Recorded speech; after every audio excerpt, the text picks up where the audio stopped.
Hey, good morning, YouTube.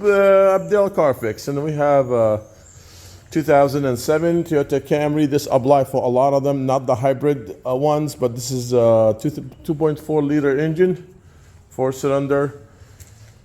What a nightmare to get those tensioners. If you have one of those tensioners like this, you'll have to jack up the engine.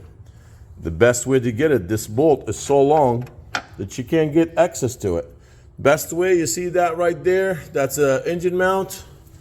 And that engine mount, 19 millimeter, I took them out and jacked up the engine. Now the excess, I took the old one out. Okay, that's the old one right here. Okay.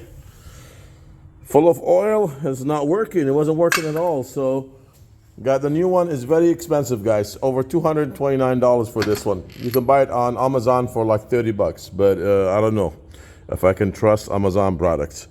So to get it in and out, jack up the engine. Look how far the engine is now. You can access. So if you have a trouble getting that long bolt on this tensioner, this is the way to go. Take those two bolts off the engine mount in the front, engine mount on the side, take the wheels off, take the cover on the wheel off, which is two 10 millimeter right there. And that should take care of it, and jack it up. It'll give you a lot of space to put in this tensioner, and make sure you don't take this pin until the tensioner is installed completely. Then you can take the pin, actually install the belt while you're there, and then take it off, and that should tension everything. So that's the easy way and the quick way to do that, guys.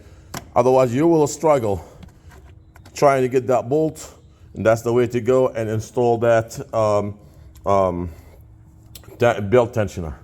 Well, I hope this helps somebody. Thank you for watching my video.